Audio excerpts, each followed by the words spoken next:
He'd done it 100 times before, picked the easy target, filed the fake report, walked away clean. This time, the Chief Justice of the United States was watching from inside. This is the story of Officer Derek Vance, a man who wore his badge like a weapon, his uniform like armor, and his lies like a second skin. For 15 years, he operated in the cracks of a system that looked the other way. 15 years of wrong people in the right handcuffs. 15 years of paperwork that rewrote reality. But on one humid afternoon outside the Chatham County Federal Building, on marble steps that had witnessed 100 years of justice, Derek Vance made the last mistake of his career. He saw an old man in a faded sweatshirt. He didn't see the briefcase. He didn't see the Yale degree. He didn't see the 30 years on the federal bench. And he absolutely did not see the 4K camera uploading every single second of what happened next directly to a server he could never touch. One crack of a taser, one old man hitting marble, and a clock that had been ticking for 15 years finally ran out. The afternoon heat sat heavy over Chatham County like a wet blanket that refused to lift. The kind of heat that makes men irritable. The kind of heat that makes bad men dangerous. Officer Derek Vance stepped out of his cruiser at 1047 p.m. He had 13 minutes before the end of his shift. 13 minutes before cold air conditioning and cheaper coffee. He wasn't looking for trouble. Trouble, to Derek Vance, had a very specific face, and he found it sitting on the marble steps of the federal building. An elderly man, 70s, wire-rimmed glasses, a faded Yale sweatshirt that had seen better decades, a weathered leather briefcase resting across his knees like it belonged there. He wasn't pacing, wasn't panhandling, wasn't making a sound. He was simply sitting, reading through a thick stack of legal documents, a fountain pen moving slowly across the margins. To most people, that man looked like exactly what he was. A professional waiting for a colleague. To Derek Vance, he looked like a target. Move it, Grandpa. No greeting, no inquiry, no basic human courtesy. Just 3 words delivered like a door being slammed in someone's face. The old man, Elias Thorne, though Vance never bothered to ask, didn't flinch, didn't look up with the wide, fearful eyes Vance had grown so comfortable collecting over 15 years. He simply adjusted his glasses, capped his fountain pen, and said in a voice as calm and steady as a courtroom, "I'm waiting for the Chief Justice. We have a 2 p.m. filing." Vance laughed, a short, sharp bark, the kind of laugh that isn't really a laugh at all, the kind that says, "I have already decided who you are, and nothing you say will change that." "The Chief Justice," Vance repeated, letting the words drip with contempt. "Right, and I am the Queen of Sheba." He looked at the briefcase, at the legal papers, at the fountain pen, and he saw none of it. Not really, because Derek Vance had already written the story in his head. Scruffy beard, worn clothes, sitting where he didn't belong. The narrative was already filed before a single fact was checked. Drifter, loiterer, nobody. Last warning, Vance said, his hand moving to his belt. "Get on your knees or I light you up." Elias Thorne set his documents carefully to the side. He rose slowly, and for just a moment, his full frame straightened to its considerable height. The kind of quiet, dignified posture that comes from decades of commanding a courtroom. He wasn't threatening. He wasn't aggressive. He was simply standing. It was enough to make Vance angrier. He didn't think. He never thought. 15 years of unchecked authority had burned that habit clean out of him. He reached for the taser. Crack. The sound split the afternoon air like a whip. Sharp. Electric. Final. Elias Thorne didn't cry out. He simply fell. His shoulder hit the marble first, then the back of his head. A sound that turned the stomach of every person within earshot. The legal documents scattered across the steps like leaves in a sudden wind. The fountain pen rolled down and came to rest in a puddle at the base of the stairs. Vance stood over him. "Gotcha now," he whispered. He ratcheted the handcuffs on too tight, the metal biting into thin, papery skin. He kicked the legal folder to the side without looking at it. He pulled out his radio, called it in as a resisting loiterer, subdued without incident. And for the 101st time in his career, he walked away clean.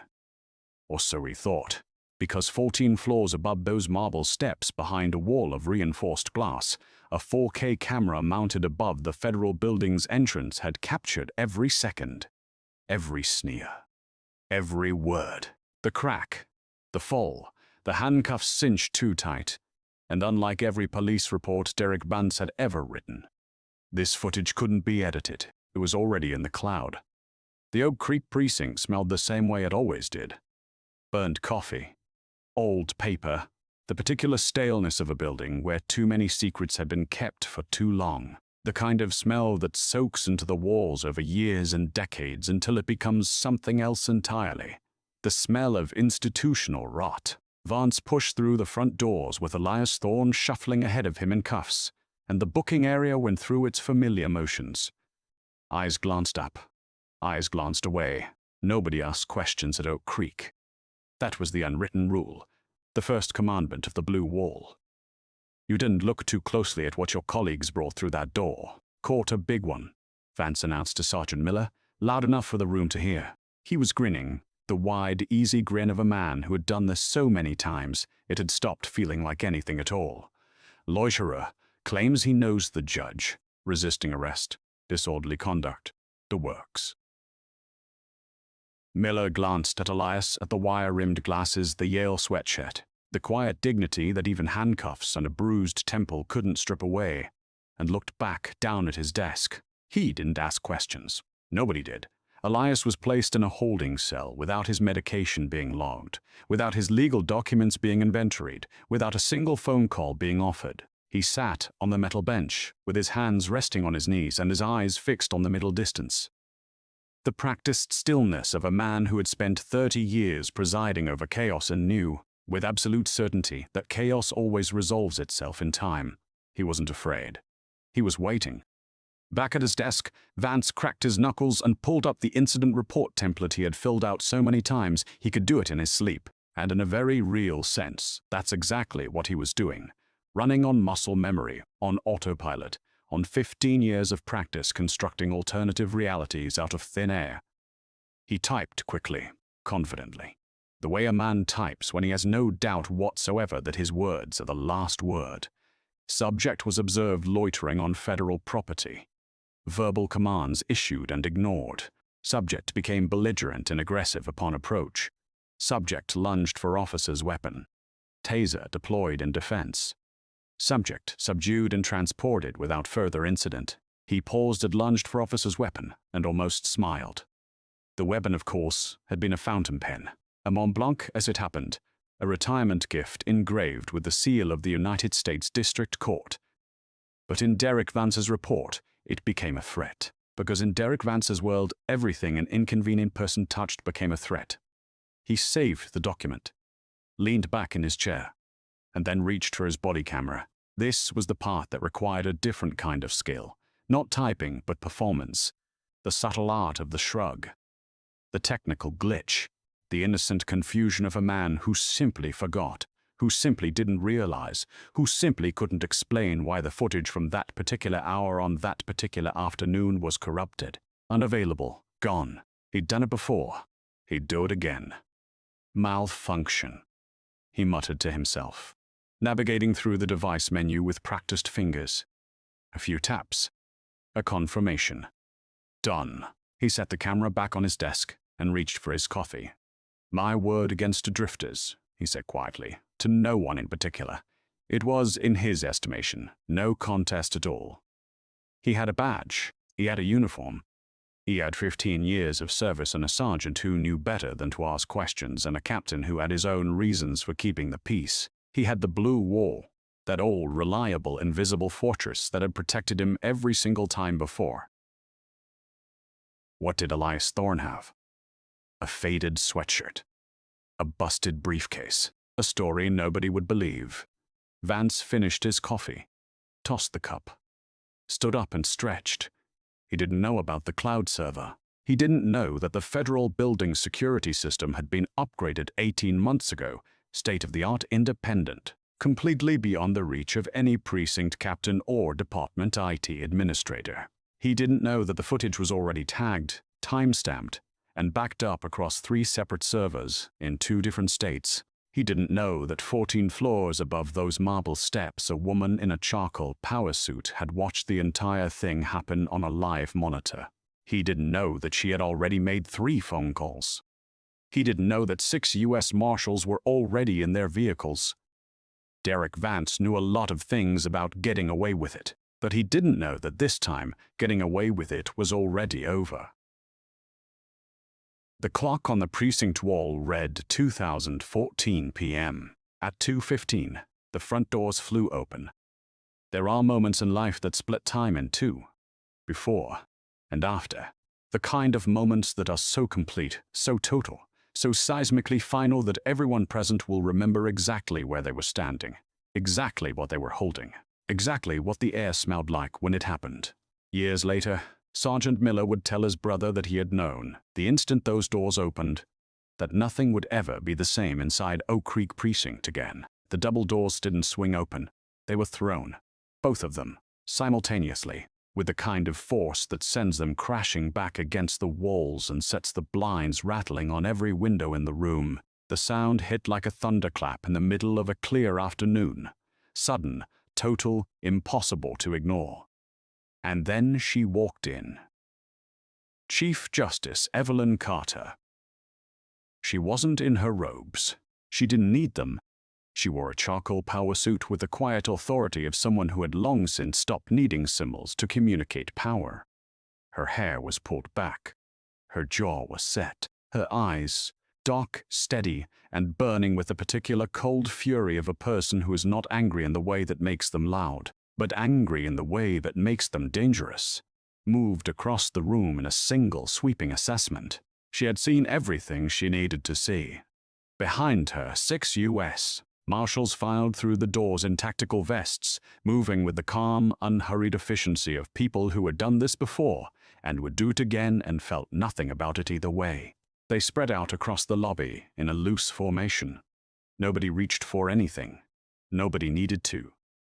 The message was already delivered. The booking area went absolutely, completely, deathly silent. Phones stopped ringing. Keyboards stopped clicking. The officer nearest the water cooler slowly, carefully, set down his paper cup, as if any sudden movement might detonate something. "Where?" said Chief Justice Carter, her voice carrying the clarity of a bell struck in an empty cathedral. "Is Elias Thorne?" Nobody answered. Nobody breathed. Vance, to his credit, or perhaps simply out of the kind of reflexive arrogance that 15 years had made into instinct, stepped forward. His chin was up. His shoulders were back. He still had the body language of a man who believed he was the most important person in any room he entered. That belief had approximately 45 seconds left to live. "Now hold on," Vance said, spreading his hands in the practiced gesture of a man used to controlling situations with his voice. "You can't just barge in here. This is a secure facility, and you need to identify I am the Chief Justice of the United States." The words weren't shouted. They didn't need to be. They landed in the silence like stones dropped into still water, clean, precise, and spreading outward in every direction. "And you," Carter continued, her eyes locking onto Vance with the kind of focus that made him feel, for the first time in 15 years, like the smallest person in the room. "Just deployed a taser on my senior law clerk on the steps of a federal building, while he was in possession of a stay of execution, for a man that you helped frame 3 years ago." The silence somehow got louder. Vance opened his mouth. Nothing came out. Carter reached into the interior pocket of her jacket and produced her phone. She turned the screen around without drama, without theatrics, without any of the performance that Vance himself would have brought to such a moment. She simply held it up. And the room watched. The footage was not grainy. It was not shaky. It was not the kind of blurred, ambiguous clip that defense attorneys could spend weeks picking apart in front of a jury. It was 4K. Crystal clear, time-stamped down to the millisecond. It showed the marble steps in the kind of sharp, unforgiving detail that revealed everything. The afternoon light, the scattered documents, the fountain pen. It showed Elias Thorne sitting quietly. It showed Vance approaching. It showed the sneer. It showed the taser. It showed an old man falling. It showed handcuffs applied to wrists that didn't resist. It showed Derek Vance whispering something over the body of a 70-year-old retired federal judge. And it showed all of this from an angle that left absolutely, categorically, irrefutably no room for an alternative interpretation. Vance stared at the screen, something behind his eyes. That particular light of unchecked confidence. That glow of a man who has never genuinely believed consequences apply to him, began, very slowly, to go out. Carter lowered the phone. "I'm not here to negotiate, Sergeant Miller," she said, shifting her gaze to the desk sergeant without raising her voice by a single degree. "I am not here to issue warnings or accept explanations or listen to paperwork. I have already filed a permanent injunction against this precinct. The FBI Civil Rights Division has a copy of this footage, a copy of Officer Vance's full service record, and a subpoena for every server in this building." She paused. As of this moment, those servers are being seized. As if on cue, and it was, in fact, perfectly coordinated. Two of the marshals moved toward the server room at the back of the precinct with the calm, purposeful stride of people executing a plan that had been set in motion long before those front doors opened. Miller hadn't moved. Nobody had moved. Carter took one step forward. "Now," she said quietly, "where is Elias Thorne?" A junior officer in the back of the room. Barely 2 years on the job. Still young enough to have a conscience that worked faster than his training. Raised his hand and pointed toward the holding cells. Carter nodded once. She walked past Vance without looking at him again. As if he had already ceased to be relevant. As if he had already become, in the only way that truly mattered, nobody. Elias Thorne was sitting on the metal bench exactly as he had been placed there. Back straight, hands resting on his knees, eyes forward.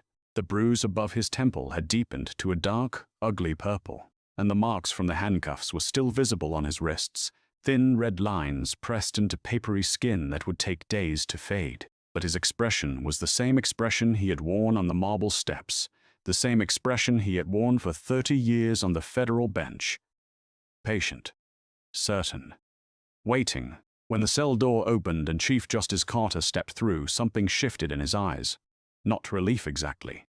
Not surprise. Something quieter than both. The recognition of a man who had trusted that the arc of things would bend the right way, and was now watching it happen in real time.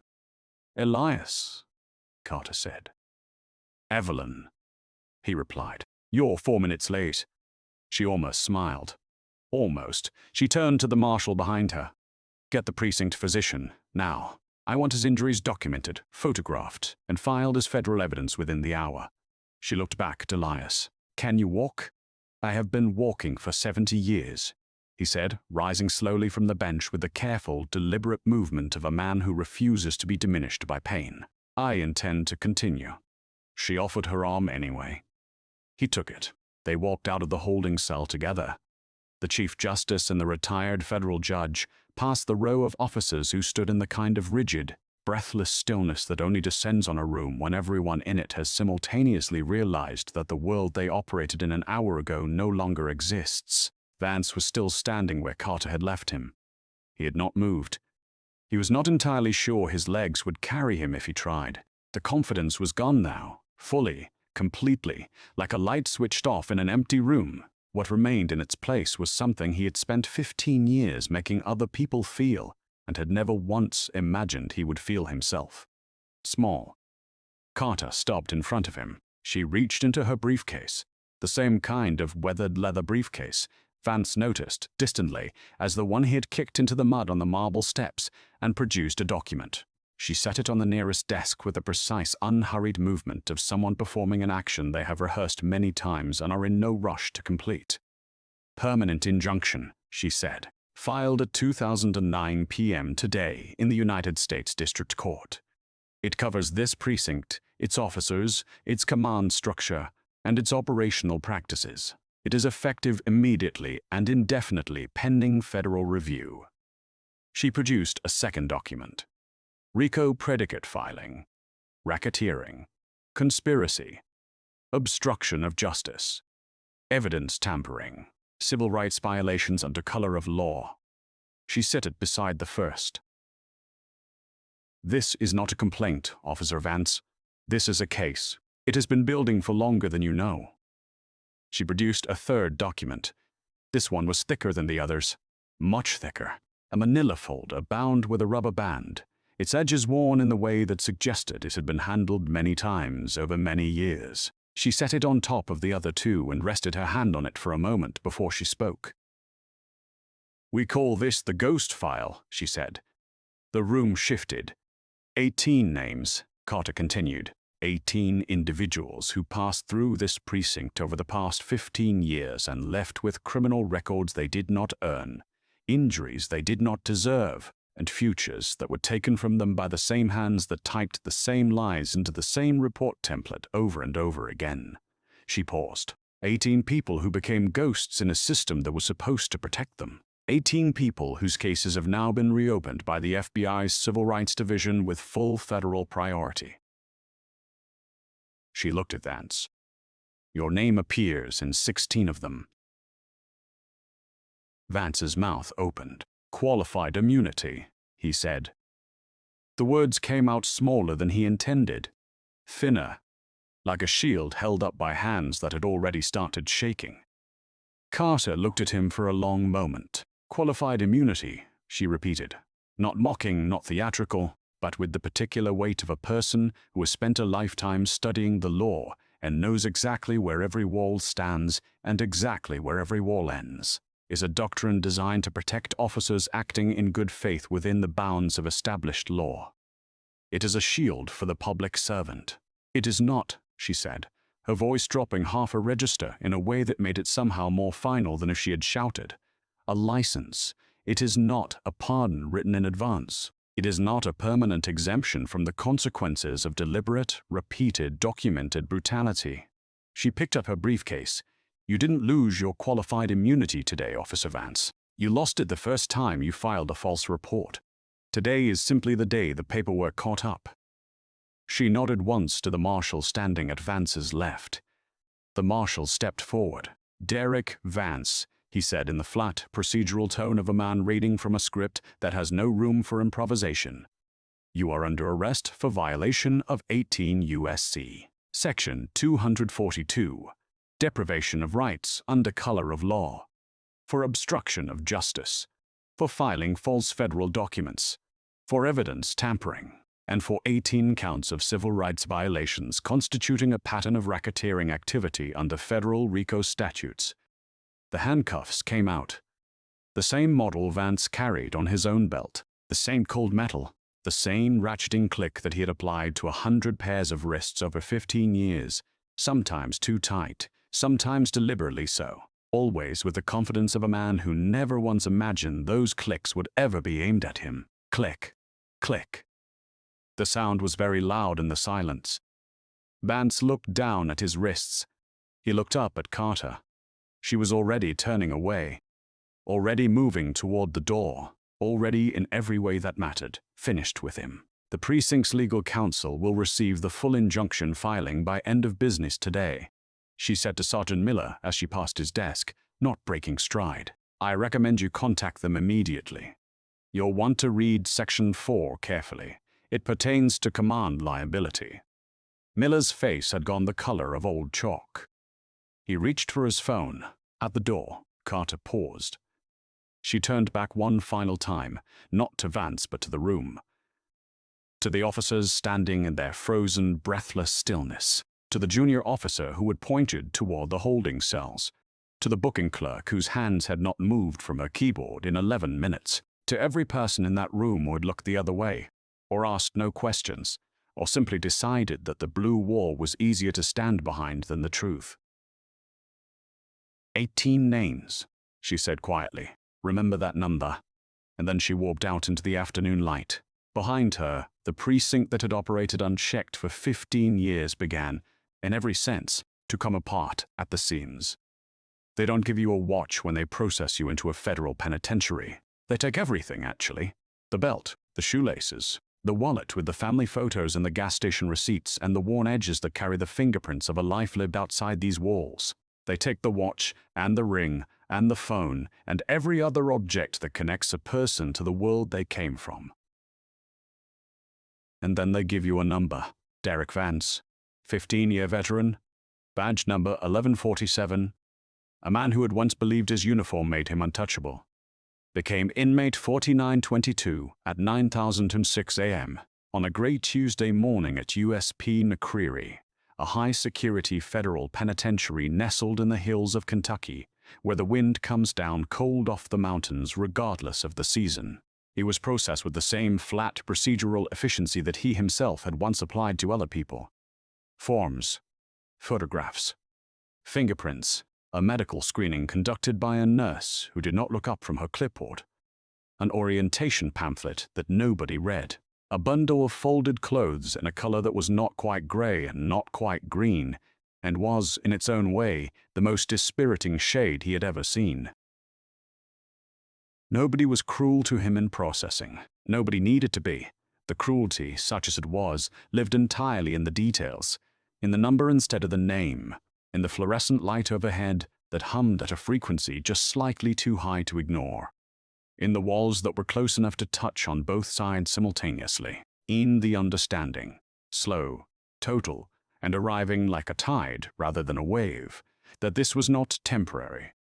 This was not a holding cell to be waited out. This was not a situation that a false report or a blue wall or a practiced shrug could resolve. This was 20 years. The heavy steel door at the entrance to Wing B opened with the kind of automated mechanical finality that contains no human feeling whatsoever. It didn't slam. It didn't bang. It simply slid with a low hydraulic hiss and then closed behind him with a sound like the period at the end of a very long sentence. Vance stood at the entrance to general population. The tier was 3 levels high, the catwalks running the length of each floor in both directions, the cells stacked behind their doors like entries in a filing cabinet. The sounds of the place washed over him. The low murmur of conversations, the distant clang of something metallic, the particular ambient noise of a few hundred people living in permanent proximity to one another, in a space designed for function rather than comfort. He looked up. 3rd tier, left side. A man was standing at the railing, not leaning, not passing by, standing, still, looking down at the entrance to Wing B with the patient, settled quality of someone who had known, in advance, exactly when this moment would arrive. Vance recognized him. Of course he did. Marcus Webb, 34 years old, former high school track coach, father of 2, a man who had been in the wrong parking lot at the wrong time 3 years ago when Derek Vance needed a collar that would close a case that was going cold, a man whose jaw Vance had broken during an arrest that the report described as routine resistance, a man who had served 22 months of a 4-year sentence before the ghost file reopened his case and a federal judge vacated his conviction with a written opinion that used the phrase egregious abuse of authority 4 times in 11 pages. Marcus Webb was out now. He was out, and he was free, and his conviction was expunged, and his coaching job had been waiting for him when he returned, and by any external measure the system had, eventually, imperfectly, years too late, done the right thing. But before all of that, before the ghost file and the federal judge and the written opinion, he had spent 22 months in a place very much like this one, because of the man now standing at the entrance to Wing B. Webb didn't move. He didn't call out, didn't gesture, didn't do anything that could be written up or reported or used against him. He simply stood at the railing on the 3rd tier and looked down. And Vance looked up, and the distance between them, 3 floors of open air, of iron railing, of fluorescent light and institutional silence, felt, in that moment, like no distance at all. Vance felt something move through him that he did not have a precise word for. It was not fear exactly, or not only fear. It was something larger and older and more complete than fear. It was the specific, total, irreversible sensation of a man who has spent 15 years operating on the absolute certainty that consequences are for other people, arriving at the precise moment when that certainty dies, not bent, not shaken, dead. He thought about the 100 reports, the 100 pairs of handcuffs, the 100 mornings he had driven to work in the certainty that the badge on his chest was a permanent exemption from the rules that governed everyone else. He thought about the fountain pen rolling down the marble steps. He thought about the click of handcuffs on wrists that didn't resist. He thought about the words he had whispered over an old man's body on a warm afternoon outside a federal building. Got you now. The fluorescent light above him hummed. Marcus Webb turned from the railing and walked back to his cell without a word. The door closed, and Derek Vance, inmate 4922, Wing B, USP McCreary, stood alone at the entrance to the next 20 years of his life and understood, with a completeness that no courtroom verdict and no sentencing hearing had yet managed to deliver, exactly what he had done. Not to the law, not to the system, to people. 18 names, real people, with families and futures and fountain pens and Yale sweatshirts and coaching jobs and daughters who waited and sons who visited and lives that had been quietly, casually, bureaucratically destroyed by a man who saw targets instead of human beings. 18 names. And now, a number of his own. Justice, in the end, had not arrived with fanfare. It had not arrived with speeches or ceremonies or the dramatic crash of a gavel in a packed courtroom. It had arrived the way it always arrives, when it arrives completely, quietly, patiently, and with the absolute indifference of something that was always going to happen. It had arrived like a tide. Derek Vance had spent 15 years believing he was standing on solid ground. He had been standing on the shore, and the tide had come in. Elias Thorne returned to his desk at the federal building 3 days after the arrest. His legal documents had been recovered, tried, and reordered by a junior clerk who had spent an entire evening matching pages by hand. The stay of execution he had been carrying that afternoon was filed successfully, 2 days late, but accepted by the court on grounds that required no explanation beyond the 6-word notation entered into the federal record. Delayed by unlawful detention of counsel. The man whose life that document represented walked out of a federal holding facility on a Wednesday morning. He stood on the steps in the early light and breathed the outside air for the first time in 3 years, and did not say anything for a long time. Chief Justice Carter never gave a press conference about what happened outside the Chatham County Federal Building. She didn't need to. The injunction spoke. The ghost file spoke. The 18 reopened cases spoke, loudly, clearly, and at length, in courtrooms across 3 states for the better part of the following 2 years. Oak Creek Precinct was restructured from the command level down under federal oversight. 4 officers beyond Vance were indicted. Sergeant Miller accepted a plea. The captain retired quietly and with considerably less pension than he had anticipated. And on a shelf in Elias Thorne's office, on the 14th floor of the Chatham County Federal Building, next to a framed copy of his judicial commission and a photograph of his grandchildren, sat a fountain pen, a Mont Blanc, engraved with the seal of the United States District Court, recovered from the mud at the base of the marble steps by a marshal who had noticed it and thought it looked like it belonged to someone. It did. It belonged to a man who had spent 30 years believing that the law, imperfect and slow and sometimes brutally blind as it could be, was worth defending, who had sat on those steps and waited, calmly and without fear, because he knew, with the deep, unshakable certainty of a man who had devoted his life to the proposition, that it would, in the end, work. It had. It always does. Eventually. Justice doesn't always arrive on time, but it arrives.